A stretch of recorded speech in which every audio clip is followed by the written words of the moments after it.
Hello. So I am here today to give you my top 5 tips on how to get back on track this January. So whether you are new to exercise, whether you used to exercise a few years back and you're wanting to start form exercise back into your daily habits, perhaps you already exercise and you want to build and develop on your exercise, building your healthy habits and making it more of an established routine. I put together 5 tips on where I would be starting if I were in your position to get back on track.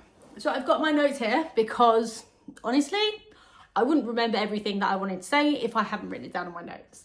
So I've written my top 5 tips here and we're going to go through them one by one. So first one I have written here is get a clear goal. You need in your mind a reason why. For any, whether it's weight loss, whether it's you want to build muscle, you want to tone, you want to strengthen, you want to be fitter, or just generally building healthy habits, it's always helpful to work with a goal. So you need something in mind that you're going to be working towards, because that gives you somewhere to reach for. Without that, it's hard to form a plan. So first of all, I would always recommend having a goal, setting yourself a goal that you would like to achieve, making sure it's measurable, making sure it is something that's achievable and it's not unrealistic, because that will only dishearten you more. But at the same time, don't think what you think is possible. Think about what you really want to achieve, and then you make a plan backwards. I think it was what Stephen Covey, start with the end in mind. Think about the end, then make your pathway, because ultimately then you can be a little bit more realistic on how you can get there, what it's going to take, and then you can work backwards. So that would be my first one. And if you have a goal in mind and you're struggling to know how you would get there, how to break it down, I would always recommend talking to, and this sounds like a biased approach because I'm a fitness coach, but I would always recommend speaking to a fitness coach, especially if you're relatively new to exercise and you don't really know where to begin, because they can give you so much help, guidance, information, and a clear plan to take away that decision fatigue, because sometimes it's actually the unknown that is preventing us from reaching our goal. We know that it's something we want to achieve, we know it's something we want to get to, but when it comes down to it, without a plan, without knowledge behind us, it can sometimes stall us because it can be a little bit frightening. So I would always recommend, if you don't know how to get there, have a chat with a fitness coach to give you a bit of guidance. So that was my point number 1, and that was to get clear on your goal so that you can make a pathway of how to get there. Step number 2, add structure to your week. So without a plan, then you're going to be less likely to stick to your routine. You're going to be less likely to be on track to reach your goal. So if you're new to exercise or you're wanting to include exercise part of your routine, what I would recommend doing is sitting down on a Sunday and going through your week and putting it into your calendar. Start with the easy bits. Start with the bits that you know you can put in. So let's say when you go to work, what time you get up in the morning, when you go to work, when you need to leave for work, how you're going to get to work, whether or not you have children and you need to do a nursery run, do you need to drop them off to school, how's that going to work? Fill in the bits you know. Then you need to schedule your workouts. So a lot of people will come to me and say they don't have time. Ultimately, it's not that they don't have time, they just don't see the blank areas in their week where they can steal time from. You'll be so surprised on how much time you spend per day flicking through Instagram or procrastinating through the day. And if you're to map out your time, map out your week, you'll see where you can gain half an hour from. And if you're working towards a fitness goal, you've got to be realistic with yourself, with how much time you can afford to put towards exercise. And once you make your plan in your week, you can see where you can pull time from. But we're not asking for hours and hours a week. You don't need to have hours and hours.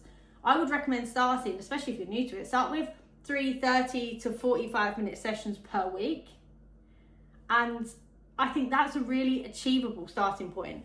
So you've got your weekends, and even if you did one of the workouts in the weekend, then you've only got to fit 30 minutes, let's say, during your weekday.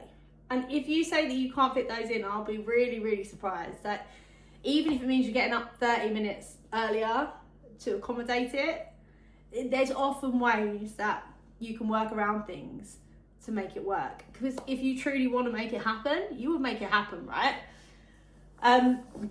So structure your week, plan when you're going to do your workouts, schedule them into your calendar and make them non-negotiable. Tell your friends and family around you, I'm on a fitness journey, I want to reach my fitness goal.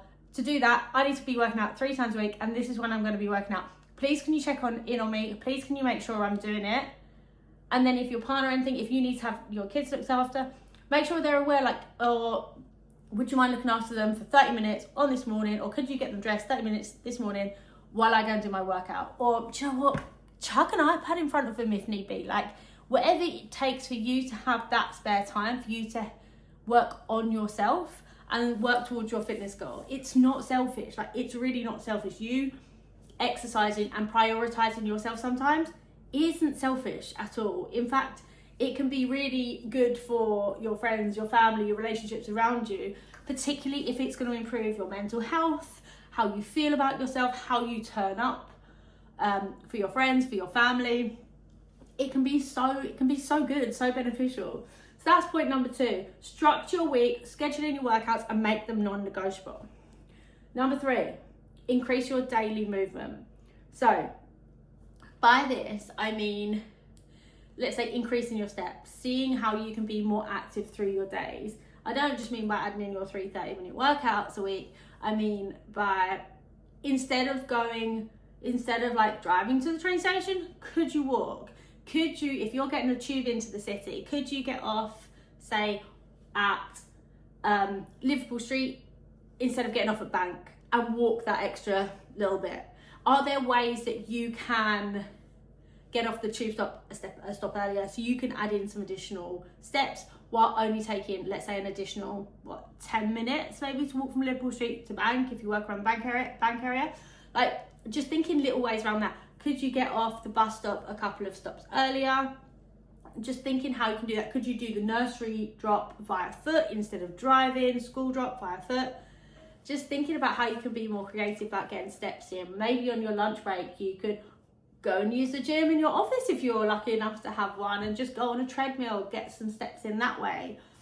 Or just go and walk at your lunch break instead of having your lunch at your desk. Just doing little snippets in throughout the day, just trying to increase your movement as well.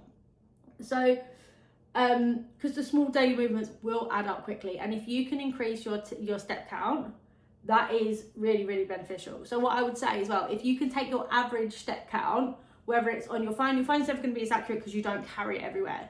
But if you have like a smartwatch, then even if you do have your phone, but like take that number of your daily step count, and I'd say start by increasing it by 10%, something that is achievable for you, that's going to stretch you a little bit, but you're going to be able to do it. It's still going to be making you add that extra movement into your day. So that was point number 3, increase your daily movement. Number 4, particularly if you're on a fat loss journey, my number 4 tip would be create a sustainable calorie deficit. I hear so many women saying they want to lose weight and then they pretty much starve themselves. Like, they literally just cut out food. They're like, oh, not going to have breakfast. Oh, no, I'm going to just have salad for lunch, just some leaves. Like, what the fuck is that, right? Like, that's not a life to live. Where's the enjoyment in that? When I say you need to be in a calorie deficit to lose weight, what I essentially mean is your calorie input is less than your calorie output. So you're eating or you're consuming less calories than you are expending per day or per week on the whole. So I would say take your daily maintenance calories, so the amount of calories your body needs to go about its daily business to maintain weight. Then deduct 300 to 500 calories from that. So I would say, as a guideline for most women, I would say eating no less calories than 1,500 a day is like 1,500 being the minimum amount of calories you eat. For most women, general rule of thumb. Everyone is different based on like your height and weight and everything. But I would say if you're keeping between 300 to 500 calorie deficit, that gives you enough energy to go about your day-to-day business. It gives you enough fuel to energize yourself. You feel good in it. You're not getting grouchy. It's not really going to play around with your hormones. Like, you're going to feel pretty good on 1,500 calories. You're not going to necessarily notice it so much. Whereas if you're stripping it low than that, your body is then like wants more calories, and that's when you're going to get your cravings, and that's when you're going to reach for the biscuit tin, and you're going to want sugar, because that's going to be that your body needs the energy. But if you stick to about 300 to 500 calories below your maintenance calories, that's going to massively help you. If you're in a calorie deficit, focus on protein and fiber first. I would say recommend anchoring your meals around your protein. So adding protein first, then adding in your fiber, and then that's a really good place to start, because what your protein, your fiber are going to be what's going to keep you fuller for longer. Your protein is really good, particularly if you're on a fitness journey and you want to build strength, muscle, and you're in a calorie deficit. It's not only going to help repair, build your muscles, but it's also going to prevent them from being used for energy. What I would say as well is, don't have any extreme restrictions, because that's not going to be sustainable. It's not going to make you feel good. It's not going to help you. So I would always say avoid any extreme diets, extreme restrictions. Just start by taking your calories about 300 to 500 lower than your maintenance. That's a really good place to start. If you need to know your maintenance calories, drop me a message and I can help you with that. And I can talk to you a little bit more and give those to you. So that was my point number 4. Create a sustainable calorie deficit, particularly if you're in fat loss. On that point though, if you are more focusing on building muscle, then you want to be in a maintenance or surplus. Focus on your protein as well. Again, if you got any questions around that, because it is different for everyone, so drop me a message and I can help you. Point number 5. Start steady and gradually build. You don't need to do, just because it's January, you don't need to do it all in one go. Like, you don't need to go all guns blazing in the gym, going there 5 times a week, 6 times a week, lifting like weights and wearing yourself out. That's only going to cause burnout. If you start by restricting your food, if you start by going to the gym too much, if you try it all too much, you're just going to burn out, you're going to feel really crappy, and then it's not going to be sustainable. 2 weeks in, you're going to be like, oh, I can't do this anymore. Your old habit's going to start creeping in, and then you're going to feel a little bit crappy, and then you're just going to fall off track. What I would recommend you doing is start in January, slowly, steadily, slowly increasing your healthy habits, like going to the gym or even working out from home. Like, that's perfectly good. Like, working out from home is great. I work out from home a lot. Starting slowly, adding in a couple of workouts a week, what's achievable, maybe 20 to 30 minutes, a couple of times a week, then gradually increasing that over a period of time. Doing something that makes you feel good, right? You don't want to be in a position where you're 2 weeks in, you're like, oh, I've got to go to the gym again for another hour. That's not going to make you feel good. That's not going to build habits that are going to stick with you. The most important thing is about building and developing habits that can actually stick and stay around your routine. That is the most important thing. So start small, gradually increase. Start by, let's say when it comes to your food, if you want to build healthier habits around food, start with like thinking more intentionally about what you're going to eat. Think about, what can I add in for my breakfast? Like, start with your breakfast, like having porridge for breakfast or having an omelette for breakfast, and then you add it, then you start thinking about 2 meals a day, like, well, I'm going to have breakfast and then lunch. Gradually do that through January, and you'll start building up a habit, and you'll start building up a clearer picture that is something that's more sustainable for you, something more sustainable for your lifestyle, for your routine, and most importantly, something that's going to make you feel good because then you're more likely to stick to it. And the most important thing about reaching a fitness goal is consistency. Building habits that you can do consistently, day in, day out, that make you feel good, because that's how you're going to reach them. It's not about extreme diets. It's not about extreme restrictions. It's not about whole life upheaval. Like, that's not what it's about. It's about gradually increasing the things that are going to make you feel good, that make you feel healthy, that make you feel better in yourself, for yourself, that are going to grow and build your confidence. So that is my tip number 5. Start steady and gradually build.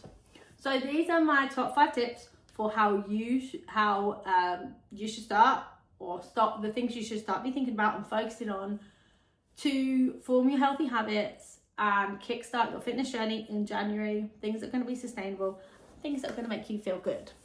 As always, if you have any questions or you would like to chat with me about reaching your fitness goal, anything like that, just drop me a message. I'm always here to help. And I think that's all from me. So till next time.